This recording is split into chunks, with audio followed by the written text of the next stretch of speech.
Nama saya Liestri Pinti Srapaji dengan NIM 2022-210112. Di sini saya akan menjelaskan tentang patologi administrasi dan birokrasi publik. Patologi birokrasi dalam kajian ilmu administrasi publik dipahami sebagai penyakit yang menjangkiti tubuh suatu lembaga publik. Patologi administrasi atau patologi birokrasi juga adalah penyimpangan yang terjadi dalam sistem birokrasi. Patologi birokrasi dapat menghambat organisasi untuk mencapai tujuannya. Adapun menurut para ahli, yaitu menurut Zubaida dan Agustino, pada tahun 2023 menyatakan bahwa birokrasi merupakan sistem penyelenggaraan pemerintah yang dijalankan pegawai negeri berdasarkan peraturan perundang-undangan. Perlu diketahui, hampir seluruh kegiatan pemerintah itu dilakukan oleh para birokrat, mulai dari urusan administrasi hingga ke pelayanan kepada masyarakat. Kemudian ada menurut Hasyam dan Ferizaldi pada tahun 2020 menyatakan bahwa patologi birokrasi adalah penyakit atau bentuk perilaku birokrasi yang menyimpang dari nilai-nilai etis, aturan-aturan, dan ketentuan-ketentuan perundang-undangan serta norma yang berlaku dalam birokrasi. Birokrasi pemerintah juga sebagai penyelenggara pelayanan publik dituntut bergerak cepat dan tepat sehingga dapat memberikan pelayanan yang optimal. Akan tetapi, penyelenggaraan pelayanan publik di Indonesia ini masih dihadapkan dengan sistem yang belum efektif dan efisien, serta kualitas sumber daya manusia aparatur manusia belum memadai. Hal ini terlihat dari masih banyaknya keluhan atau pengaduan masyarakat, baik secara langsung maupun melalui media massa, seperti prosedur yang berbelit-belit, tidak ada kepastian waktu penyelesaiannya, atau biaya yang harus dikeluarkan itu cukup besar, dan sikap petugas yang kurang responsif, sehingga menimbulkan citra buruk pemerintah di mata masyarakat itu sendiri, terutama di masyarakat yang awam yang tidak tahu menahu tentang pelayanan publik. Adapun masalah-masalah administrasi dalam birokrasi, yang pertama itu ada patologi yang timbul karena persepsi gaya manajerial para pejabat di lingkungan birokrasi, artinya masalah perilaku buruk di lingkungan kerja yang disebabkan oleh pemimpin yang tidak baik. Contohnya seperti penyalahgunaan wewenang dan jabatan, intimidasi, dan juga menerima suap. Patologi yang timbul karena kurangnya atau rendahnya pengetahuan keterampilan para petugas pelaksana berbagai kegiatan operasional. Jenis patologi ini seperti ketidakmampuan menjabarkan kebijakan pimpinan atau bertindak tanpa berpikir sehingga kebingungan dan tidak produktif. Yang ketiga ada pembekakan birokrasi. Menurut Dwianto 2011 terdapat dua cara yang biasanya ditempuh untuk membekakan birokrasi, yaitu yang pertama dilakukan dengan memperluas misi birokrasi, di mana pemerintah membentuk satuan birokrasi tertentu mengenai misi yang akan diembankan oleh satuan birokrasi tersebut. Cara yang kedua untuk pembekakan birokrasi adalah dengan melakukan kegiatan di luar misinya. Tindakan ini banyak dilakukan oleh satuan-satuan birokrasi baik dalam pemerintah pusat ataupun pemerintah daerah.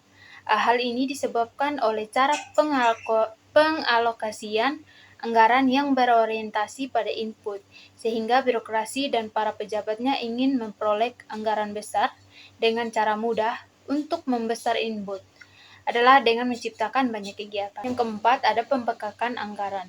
Semakin besar anggaran yang dialokasikan untuk suatu kegiatan, maka semakin besar juga kemungkinan untuk melakukan manipulasi anggaran, yang berarti bahwa pejabat yang mengelola anggaran akan berusaha untuk meningkatkan jumlah anggaran yang akan dialokasikan, baik untuk kepentingan pribadi maupun untuk mendapatkan lebih banyak sumber daya dengan memotong anggaran yang diajukan dalam proses perencanaan anggaran. Yang kelima ada fragmentasi birokrasi. Fragmentasi ini mengacu pada administrasi yang menjadi unit-unit kecil. Setiap unit-unit ini dirancang untuk menangani aspek tertentu dalam masalah publik, sehingga dapat lebih fokus dan efisien dalam menjalankannya. Berikut ada tips menanggulangi penyakit administrasi. Menurut Miftah Hohah 1996, menyatakan bahwa agar kualitas pelayanan publik menjadi lebih baik, maka birokrasi harus mengubah posisi dan peran yang selama ini dilaksanakan. Yang awalnya dari suka mengatur dan memerintah berubah menjadi suka melayani. Untuk mengatasi patologi birokrasi, seharusnya seluruh masyarakat itu saling membantu dan bekerja sama untuk melaksanakan proses pemerintahan dengan baik. Adapun solusi untuk mengatasi patologi birokrasi tersebut. Yang pertama itu ada reformasi administrasi yang global.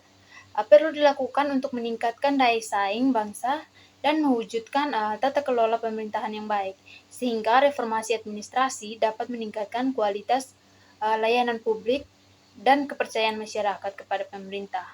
Artinya, reformasi administrasi bukan hanya sekedar mengganti nama instansi tertentu, atau bukan hanya mengganti papan nama di depan kantor, tetapi merubah cara pandang birokrat terhadap dirinya dan institusi bahwa birokrasi itu merupakan suatu alat pelayanan publik, bukan untuk mencari keuntungan. Yang kedua itu ada pembentukan kekuatan hukum dan perundang-undangan yang jelas. Hal ini termasuk patologi yang ada di dalam birokrasi.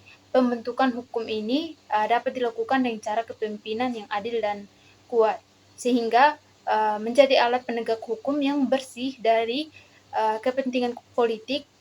Dengan adanya pengawasan tidak berpihak dalam pelaksanaan kegiatan pemerintah dalam birokrasi, seperti pelaksanaan birokrasi pemerintahan yang ditetapkan dengan Undang-Undang Nomor 5 tentang ASN, di mana undang-undang ini mengatur tentang sistem manajemen ASN, yaitu sistem merit dengan penerapan undang-undang. Ini diharapkan dengan dapat melaksanakan tugas dan tanggung jawabnya secara baik dan benar, dan mendahulukan kepentingan negara daripada kepentingan pribadi. Yang berikut ada menciptakan sistem akuntabilitas dan transparansi, agar memastikan bahwa semua pemangku kepentingan itu memahami harapan dan tanggung jawabnya untuk meningkatkan kualitas pelayanan publik. Yang berikut ada perilaku dan gaya manajerial yang efektif untuk keberhasilan organisasi. Franklin dalam Effendi 1993 mengemukakan bahwa ada 6 gaya kepemimpinan, di mana yang pertama itu di mana kepemimpinan otoriter. Kepemimpinan otoriter adalah kepemimpinan yang didasarkan pada kekuasaan yang absolut. Seorang pemimpin otoriter mengarahkan perilaku pengikutnya dengan mengarahkan mereka pada tujuan yang telah ditentukan. Semua keputusan ada di tangan pemimpin otoriter yang dianggap oleh orang lain dan yang menganggapnya lebih tahu daripada orang lain. Meskipun terlihat kurang kolaboratif, kepemimpinan otoriter ini dapat efektif ketika diperlukan ketegasan dan untuk menghadapi krisis atau suatu yang mengharuskan pengambilan keputusan. Yang kedua adalah kepemimpinan demokratis. Kepemimpinan demokratis adalah di mana semua anggota kelompok ini memberikan keputusan setiap anggota kelompok dan harus tunduk kepada keputusan mayoritas anggota kelompok, sehingga pemimpin di sini adalah untuk membimbing dan mengordinasikan proses pengambilan keputusan. Meskipun dia memberikan ketentuan, ketentuannya adalah bagaimana anggota kelompok dapat berpikir dan mengambil keputusan, bukan apa yang harus mereka pikirkan atau putuskan di sini. Di sini tidak ada yang tinggi dari siapapun. Setiap orang di setiap anggota kelompok adalah sama nilainya. Oleh karena itu, setiap orang memiliki hak yang sama untuk mengambil keputusan mengenai hidupnya. Yang ketiga ada kepemimpinan bebas. Kepemimpinan bebas ini menjalankan perannya secara pasif, menyerahkan segala upaya atau tugas kegiatannya itu sepenuhnya kepada anggota kelompok. Kepemimpinan ini hanya menyerahkan bahan atau alat yang dibutuhkan di pekerjaan itu, tetapi tidak mengambil inisiatif atau bergabung dalam di tengah-tengah kelompok tersebut. Yang keempat ada kepemimpinan transformasional. Diakui kepemimpinan ini Karakteristiknya sangat penting dalam kepemimpinan eksekutif. Pemimpin ini mampu menginspirasi atau memotivasi anggota tim dengan visi yang menarik dan ambisi yang tinggi. Sehingga pemimpin ini mendorong anggota tim untuk mencapai perform yang luar biasa melalui menciptakan iklim kerja yang positif, pengembangan pribadi, dan dukungan emosional. Kepemimpinan situasional, di mana kepemimpinan ini menekankan pada kemampuan pemimpin untuk menyesuaikan gaya kepemimpinannya dengan kondisi dan situasi yang ada. Selanjutnya, ada salah satu contoh kasus mafia tanah di Provinsi Lampung, Desa Malangsari. Menurut Hadi Jajanto, Menteri ATR atau Kepala BPN, menunjukkan bahwa Provinsi Lampung menduduki peringkat keempat dengan jumlah kasus mafia tanah terbanyak di Indonesia. Kasus mafia tanah ini menjadi unik karena hampir semua tersangka merupakan aparat pemerintahan. Kasus ini mencakup sejumlah pelanggaran hukum seperti pemalsuan surat keterangan, pembuatan AJP tanpa proses yang sah, dan ketidakpatuhan dalam transaksi properti. Kronologi kasus tersebut membuat kita menyadari bahwa penyalahgunaan kekuasaan itu nyata adanya dan kerap tumbuh menjadi patologi di dalam birokrasi. Sekian pemaparan materi dari saya. Terima kasih.